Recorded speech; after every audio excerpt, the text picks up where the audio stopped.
Bismillahirrahmanirrahim. Assalamu alaikum. Second year biology students, I hope all of you are in good health by the grace of Allah. Welcome to lecture number 5 of our chapter ecosystem, and today we'll be learning about different associations between different organisms which include predation, parasitism and also symbiosis, and we'll also learn about the phenomenon of grazing. So the first relationship or association between organisms we're going to talk about is predation. Predation is known as a relationship between two organisms in which one is called prey and the other one is called predator. This prey is a source of food for predator, और we can say कि ये predator जो है वो इस prey को hunt down करता है और फिर उसको food के तौर पे utilize करके अपना survival ensure करता है. एक इकोसिस्टम के अंदर प्रे और प्रेडेटर दोनों का एक सर्टन नंबर जो है वो एट ऑल टाइम्स मेंटेन रहता है, तभी वो इकोसिस्टम एक प्रॉपर फॉर्म में सरवाइव कर सकता है या चल सकता है. इनके बैलेंस को हम इस तरह से देख सकते हैं कि लेट्स से किसी जगह पर किसी एरिया में प्रे का नंबर इंक्रीज़ हो गया था. प्रे का नंबर ज़्यादा हुआ तो इसका मतलब है प्रेडेटर की फूड ज़्यादा हो गई. अब प्रेडेटर ज़्यादा से ज़्यादा हंटिंग भी कर सकते हैं और ज़्यादा से ज़्यादा फूड भी यूटिलाइज़ करेंगे, जिसकी वजह से उनका सर्वाइवल रेट इंक्रीज़ होगा, उनकी रिप्रोडक्शन इंक्रीज़ होगी और उनका नंबर अल्टीमेटली इंक्रीज़ हो जाएगा उस एरिया में. लेकिन प्रेडेटर के नंबर के इंक्रीज़ होने की वजह से इफ़ेक्ट वापस प्रे के ऊपर भी पड़ेगा. वो ऐसे पड़ेगा कि जब प्रेडेटर का नंबर ज़्यादा हुआ तो वो ज़्यादा से ज़्यादा हंटिंग करेंगे और ज़्यादा हंटिंग करने की वजह से वो ज़्यादा से ज़्यादा प्रेस को एलिमिनेट करना शुरू कर देंगे और इस तरह से प्रेस का जो नंबर है, जो प्रे उनका शिकार है, उसका नंबर डिक्रीज़ हो जाएगा. अब जब ये नंबर डिक्रीज़ हुआ प्रे का, तो इसका इफ़ेक्ट प्रेडेटर के ऊपर किस तरह से पड़ेगा कि अब प्रेडेटर का जो है वो फूड कम होना शुरू हो गया है. तो जहाँ पे पहले प्रेडेटर्स का नंबर इंक्रीज़ हुआ था, इस ओवर हंटिंग की वजह से या ज़्यादा एलिमिनेशन की वजह से प्रे की प्रेडेटर का नंबर ऑटोमेटिकली डिक्रीज़ हो जाएगा. तो इस वजह से एक इन्वायरमेंट के अंदर, इकोसिस्टम के अंदर प्रे और प्रेडेटर का जो नंबर है that is balanced out and we call it a predation cycle.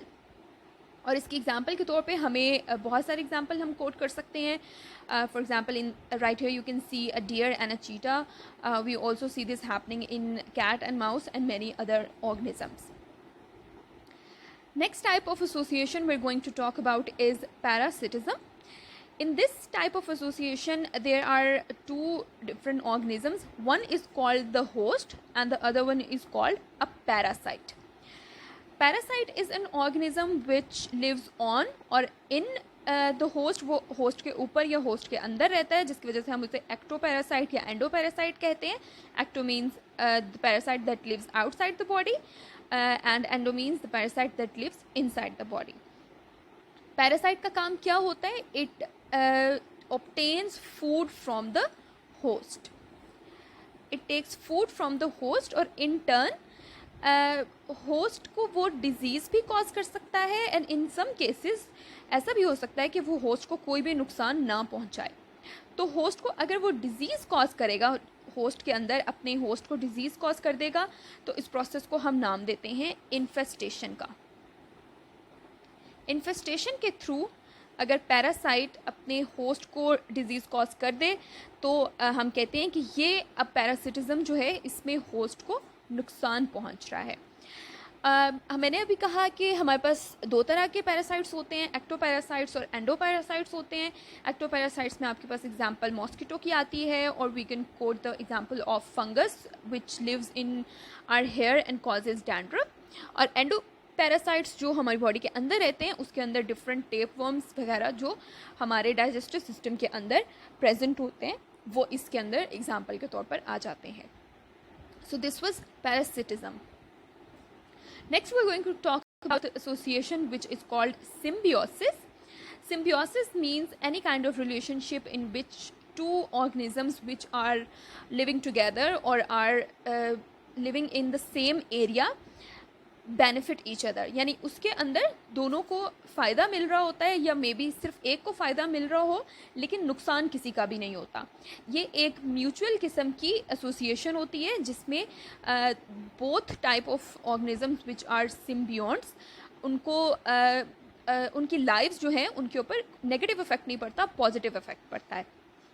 Symbiosis की अगर हम एग्जांपल लें तो हमारे पास दो तरह की एग्जांपल्स आ जाती हैं। हमारे पास प्लांट्स के अंदर हमें राइजोबियम नज़र आते हैं और इसी तरह से हमें माइक्रोराइजा भी नज़र आते हैं। राइजोबियम जो है वो स्मॉल बैक्टीरिया होते हैं जो प्लांट्स की रूट्स में रहते हैं, नोड्यूल्स की फॉर्म में, as you can see right है।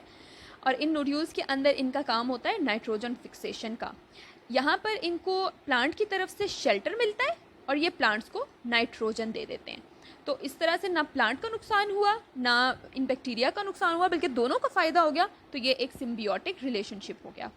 On the other hand mycorrhiza जो एसोसिएशन है उसमें हमारे पास होती है फंजाई, और ये फंजाई जो होती है ये प्लांट्स की रूट्स के साथ अटैच्ड होती है, और यहाँ पे भी इसका काम होता है कि ये न्यूट्रिएंट्स प्रोवाइड करती है रूट्स को न्यूट्रिएंट्स सॉइल में से निकाल कर देती है, और इन टर्न इसको यहाँ पर शेल्टर या प्लेस टू लिव जो है वो यहाँ पर मिल जाता है इसको।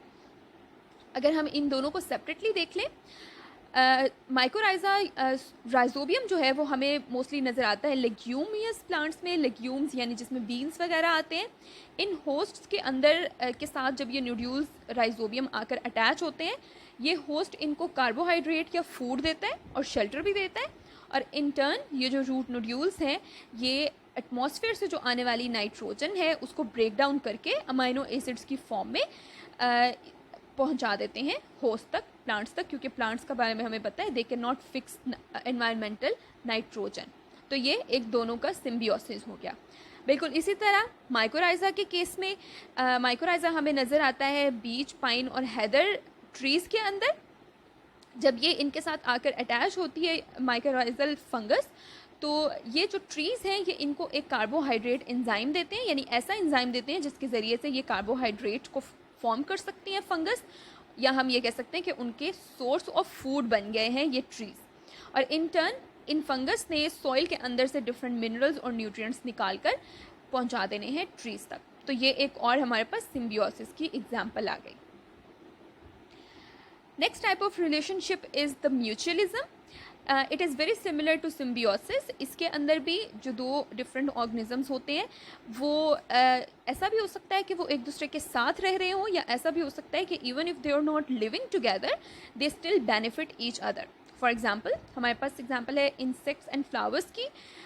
ये इंसेक्ट्स जो हैं वो आकर फ्लावर का नेक्टर फूड के तौर पर यूटिलाइज़ करते हैं, और इन टर्न जो फ्लावर के पोलन है उनको डिफरेंट एरियाज़ में, डिफरेंट प्लांट्स, डिफरेंट ट्रीज़ तक स्प्रेड आउट कर देते हैं। तो even though they are not technically living together but they are benefiting each other.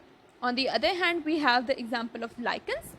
Lichens के केस में this is an association between algae and fungus, और इसमें इन दोनों को जो बेनिफिट्स हैं वो एक दूसरे से मिल रहे होते हैं। वो कैसे होते हैं? जो लाइकन फंगस होती है it provides shelters, minerals and ions to the lichen algae.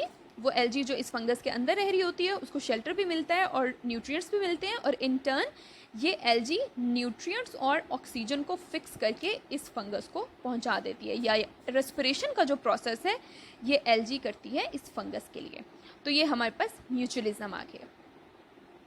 Next हमारे पास form of association is communalism.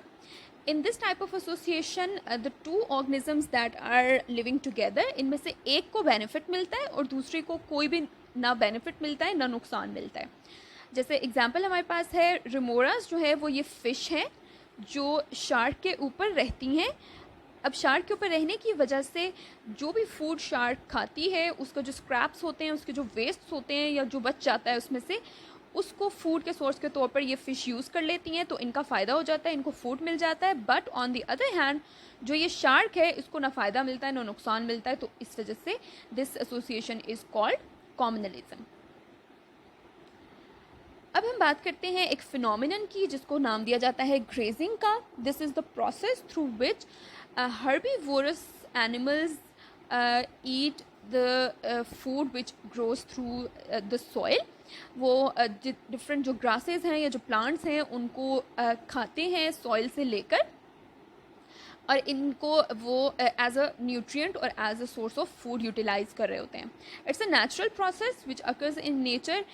इसका कोई नुकसान नहीं होता, क्योंकि इस केस में जिस तरह के प्लांट्स ये एनिमल्स यूटिलाइज करते हैं, यानी जो ग्रासेस वगैरह ये यूटिलाइज करते हैं, वो बहुत फास्ट ग्रोइंग ग्रासेस होते हैं, जिसका मतलब ये है कि वो बहुत जल्दी ग्रो हो सकते हैं. इस वजह से उनका ना नंबर डिक्रीज़ होता है और ना ही उनकी पॉपुलेशन के ऊपर कोई ख़ास फ़र्क पड़ता है. But if this natural beneficial process of grazing is turned into overgrazing, यानी कि किसी एरिया में बहुत ज़्यादा एक ही जगह पे इन ग्रेजर्स की पॉपुलेशन हो जाए, जिसमें डिफरेंट टाइप्स के एनिमल्स आते हैं, कैटल हैं, शीप हैं, काउज़ हैं, अगर इनका नंबर बहुत ज़्यादा हो जाए और वो सारे एक ही जगह पर एक ही सॉइल के ऊपर ग्रेजिंग स्टार्ट कर दें, तो उससे क्या होगा, एक तो यहाँ पर जो ग्रास था उसका नंबर एक्सट्रीमली डिक्रीज़ हो जाएगा, और दूसरा इनके जो हूफ्स हैं इन एनिमल्स के यानी इनके जो फीट हैं उनकी वजह से ये जो सॉइल होगी यहाँ पर उसका टेक्सचर, उसका स्ट्रक्चर ख़राब होना शुरू हो जाएगा. सबसे पहले तो सॉइल इरोजन होगी, यानी उसकी कंपोजिशन चेंज हो जाएगी. इसके बाद जब सॉइल जो है वो हार्ड हो जाएगी, वहाँ पर प्लांट जो ग्रासेस हैं उनका ग्रो होना मुश्किल हो जाएगा. जब भी बारिश वगैरह हो गई या पानी जब इस तरह की लैंड पर पहुंचेगा, तो वो पानी ये सॉइल एब्जॉर्ब नहीं कर पाएगी, और इसकी वजह से जो टॉप लेयर ऑफ सॉइल है जिसके ऊपर प्लांट्स ने ग्रो करना होता है वो लॉस हो जाती है. यानी पानी जब वहाँ पे खड़ा होता है तो वो उस पानी के साथ ही वो सॉइल बह जाती है या वो रिमूव हो जाती है. ऐसा टॉप सॉइल वहाँ से रिमूव हो गई, और जब वो टॉप सॉइल वहाँ से निकल जाती है तो वो लैंड इनफर्टाइल हो जाती है. इनफर्टाइल का मतलब कि अब यहाँ पर प्लांट्स ग्रो नहीं कर पाते, as you can see right है. ओवरग्रेजिंग की वजह से a place where lot of grasses grew before now turned into barren land और infertile land. So this was the entire topic of associations between organisms and grazing. I hope आपको समझ आ गई होगी. Here are some important questions from today's topics as well. These are very important and very simple topics, so I hope there will be no problem in you learning these, and inshallah I will see you in the next lecture. Allah Hafiz.